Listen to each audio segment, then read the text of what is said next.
নিত্যদিনের জ্বালানি সংকটে যখন বিপাকে সাধারণ মানুষ, তখন ব্যতিক্রমী এক উদ্ভাবনী চিন্তার নজর কেড়েছে কুড়িগ্রামের ফুলবাড়ী উপজেলার মেকানিক্স আমিনুল ইসলাম। পেট্রোলের অভাবে প্রিয় মোটরসাইকেল চালাতে না পেরে সেটিকেই রূপান্তর করেছে প্যাডেল চালিত সাইকেলে। নিজের হাতে তৈরি এই অভিনব যানে নেই তেলের খরচ, নেই দূষণ, শুধু পায়ের শক্তিতেই চলছে চলাচল। আমিনুল ইসলামের এমন উদ্ভাবন সাইকেলটিকে দেখতে প্রতিনিয়ত ভিড় জমাচ্ছে দর্শনার্থীরা। অনেকে আবার চালিয়ে নিচ্ছেন মজা। এলাকাবাসীর কাছে এটি এখন কৌতূহল ও প্রশংসার বিষয় হয়ে উঠেছে। আমিনুলের উদ্ভাবিত প্যাডেলওয়ালা মোটরসাইকেলটি দেখতে আসা দর্শনার্থীরা জানান, কদিন আগেও আমিনুল ইসলামের কাছে তার প্রিয় মোটরসাইকেলটি ছিল, কিন্তু তেলের অভাবে এখন তিনি সেটিকে প্যাডেলওয়ালা সাইকেল বানিয়েছে। আমরা সেটি দেখতে এসেছি, অনেকেই আমরা চালিয়ে দেখলাম, খুবই ভালো লাগলো।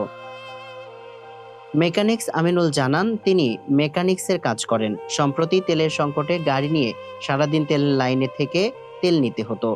এতে তার দোকানদারি নষ্ট হতো। সেদিন কোনো ইনকাম করতে পারতো না। বাড়ির সবাই না খেয়ে থাকতে হতো। তাই নিজের মতো করে একটা সমাধান বের করলাম। আমার নাম মোহাম্মদ আমিনুল ইসলাম। আমি যে আমার দোকানটা দেখতেছি, আমি মেকানিক্স করি। ওই সাইকেলটা আমি মোটরসাইকেল কিনেছি 15,000 টাকা দিয়ে। বছর খানিক চালাইছি, চালার পরে তেলের সমস্যা, সিরিয়াল দিতে হয়। এখন কিভাবে সিরিয়াল দিই, কারণ আমার এখানে ব্যবসা বাণিজ্য সমস্যা হয়। ওটাকে আমি আর সাইকেলে পরিণত করছি। আমরা প্রতিদিন এই রাস্তা দিয়ে স্কুলে যাই, দেখি একটা মোটরসাইকেল এখানে থাকে প্রতিদিন। আমরা আজকে কাছে এসে দেখি মোটরসাইকেল সিস্টেমের সাইকেল। কিরে তুই সাইকেল তো বলতেছে যে ভাই তেলের সংকট, তেলের দাম, এখন সব খুলে এখন সাইকেল বানাচ্ছি, তেল লাগায় না, এখন সাশ্রয়, সে এখন বাড়ি সাইকেল করে যাওয়া আসা করতেছে। এমন উদ্ভাবনী চিন্তা শুধু সংকট মোকাবেলায় নয়, ভবিষ্যতে পরিবেশ বান্ধব যানবাহনের দিকেও ইঙ্গিত দেয়, এমনটা বলছেন স্থানীয়রা।